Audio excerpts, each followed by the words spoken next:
Hola a todos, bienvenidos de nuevo a MedFriends. Mi nombre es Antonio Muñoz y el día de hoy vamos a hablar acerca de los carbapenémicos. Los carbapenémicos forman parte del grupo de los beta-lactámicos, que recordaremos que la mnemotecnia de los beta-lactámicos es PECAMOS, en donde tenemos que es esta de aquí, en donde tenemos que la P y la E se refiere a las penicilinas, C, cefalosporinas, CA de carbapenémicos y MOS de monobactámicos. En este video vamos a hablar de los carbapenémicos y también mencionar muy rápido a los monobactámicos. Ok, carbapenémicos entonces. Los carbapenémicos se denominan que son como una bomba atómica, porque prácticamente tienen el mayor espectro antimicrobiano de todos los antibióticos. De hecho, vamos a ver que es muchísimo más fácil decir qué bacterias no cubre que decir a las bacterias que cubre. Pero eso lo vamos a mencionar más adelante. El programa menciona que revisemos a fondo específicamente meropenem. Así que vamos a darle. Primero, ¿cómo se clasifican los carbapenémicos? Tenemos que se clasifican en dos grupos. El grupo 1, que no tiene actividad contra Pseudomonas aeruginosa, y el grupo 2, que sí tiene actividad anti-Pseudomonas. Dentro del grupo 2 es donde encontramos al meropenem, que es el que pide el programa que revisemos. Pero también tenemos a doripenem y también a imipenem. El ertapenem es el único que está en el grupo 1 y eso es importante porque el ertapenem es el único carbapenémico que no tiene actividad anti-pseudomonas. Todos los demás carbapenémicos sí lo van a tener. De aquí la importancia de esta clasificación. Muy bien, en cuanto a la farmacocinética, vamos a centrarnos en meropenem. Este se administra al igual que todos los carbapenémicos por vía intravenosa. Realmente el uso de carbapenémicos siempre va a ser intrahospitalario porque son, como ya dijimos, las bombas atómicas. Entonces realmente su uso debe de ser muy cuidadoso solamente cuando esté indicado. Vamos a tener que la latencia, acuérdate que la latencia se refiere al tiempo en el que inicia el, el efecto farmacológico, no que se alcance la concentración máxima, sino que inicia el efecto farmacológico aún sea mínimo. Entonces la latencia pues es inmediata, desde el momento en el que se administra pues ya está generando efecto farmacológico. Tiene una unión a proteínas muy bajita, del 2%, concentración máxima se alcanza en una hora, la biotransformación es extrarrenal y vamos a ver que tiene una eliminación renal y una vida media muy bajita de una hora. Esto es importante porque el meropenem se tiene que administrar varias veces al día en comparación, por ejemplo, con ertapenem, que ertapenem tiene una vida media más larga y que se puede administrar cada 24 horas. Es decir, una dosis diaria de ertapenem y de meropenem sí tiene que ser varias dosis al día. Eso es una característica farmacocinética importante. Otra cosa es que como se elimina por vía renal, es necesario ajustar la dosis en los pacientes que tienen insuficiencia renal. La dosis de los medicamentos que se eliminan por vía renal siempre se tiene que ajustar a la tasa de filtrado glomerular que tengan los pacientes. Pero bueno, a pesar de que sea una bomba atómica, vemos que categoría del embarazo es B. Y esto es en cuanto a meropenem. De imipenem, aquí algo importante. El imipenem siempre debe combinarse junto con cilastatina. Entonces aquí tenemos el imipenem siempre tiene que darse con cilastatina. ¿Por qué? Porque la cilastatina va a inhibir a la deshidropeptidasa renal de los túbulos renales, la cual inactiva al imipenem. Entonces si tú das imipenem sin cilastatina, pues no va a servir de nada, porque la mayoría del fármaco se va a inactivar. En cambio, si das en combinación con cilastatina, pues evitas esa inactivación.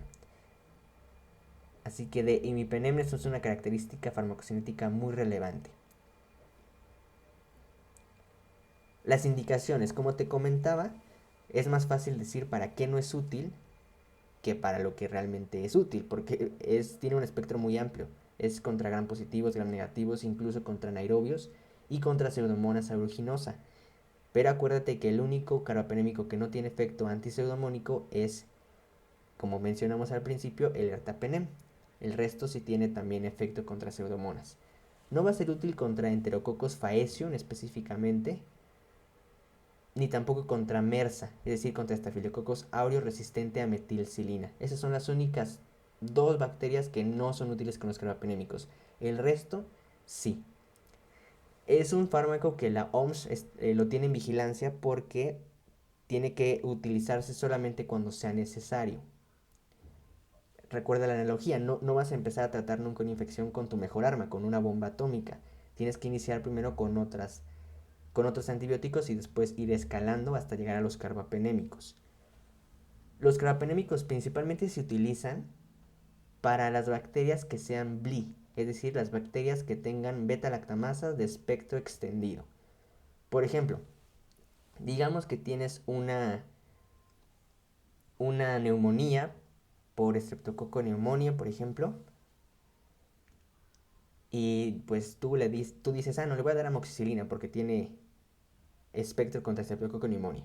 Pero resulta que ese Streptococcus pneumoniae tiene una beta-lactamasa y ya no sirve la amoxicilina. Ni tampoco te sirve la amoxicilina con clavulanato. Ni tampoco te sirve otros antibióticos. Entonces, en esas bacterias que ya tienen beta-lactamasas de espectro extendido, que tienen unas beta-lactamasas que abarcan todos los beta-lactámicos, excepto los carbapenémicos, pues iba a ser útil utilizarlos en esas situaciones. Entonces, por eso los carbapenémicos son muy útiles para las bacterias que ya tienen mucha resistencia a otros antibióticos. Pero ojo, también existen beta-lactamasas en contra de los carbapenémicos, que son las carbapenemasas, y justamente es lo que se quiere evitar. Por eso se tiene que dar los carbapenémicos solamente cuando están indicados, no darlos a lo loco, porque si los das a lo loco puede desarrollar ahora resistencia con los carbapenémicos que, que realmente son como la última arma. Entonces por eso hay que restringir su uso solamente cuando sea necesario. Esto ya lo comentamos y bueno, ¿para qué son útiles? Son útiles para infecciones abdominales y pélvicas, para abscesos, para pancreatitis, también para infecciones de piel y tejidos provocadas por Staphylococcus aureus, pero el sensible a metilcilina, porque ya dijimos que el Staphylococcus aureus resistente a metilcilina, los carbapenémicos no le hacen nada. Y meningitis bacteriana también es útil. En cuanto a los efectos adversos, quiero que asocies mucho carbapenémicos con neurotoxicidad. Principalmente con convulsiones, con mareo, con cefalea, pero con neurotoxicidad. Carbapenémicos, neurotoxicidad. Resulta que si comparamos imipenem y meropenem, el meropenem tiene un menor riesgo de causar crisis convulsivas que el imipenem, pero aún así el riesgo está presente. Además, esta neurotoxicidad es dependiente de dosis, quiere decir que si tú das una dosis muy alta de meropenem, pues es más probable que desarrolles crisis convulsivas. También puede generar rash, es decir, reacciones de hipersensibilidad, porque ya dijimos que todos los beta-lactámicos están asociados a reacciones de hipersensibilidad alérgica de tipo 1, de tipo 4. Y otra cosa que sí es característica de los carbapenémicos son las infecciones fúngicas secundarias. Infecciones por hongos secundarias a la administración de carbapenémicos. Y bueno, de los monobactámicos, estos no vienen en el programa, pero lo único importante que hay que saber de los monobactámicos es que el ejemplo sería Astrionam. Astrionam es el monobactámico más característico y lo importante es que en general los monobactámicos son los únicos beta-lactámicos que no generan reacción cruzada con otros beta-lactámicos.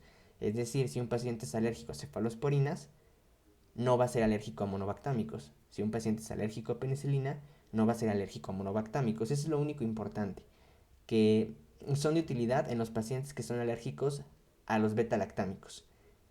Y tenemos que, en cuanto a su espectro, no tienen espectro contra gram positivos ni contra anaerobios, entonces solamente tienen efecto contra gram negativos. Pero realmente es poco utilizado.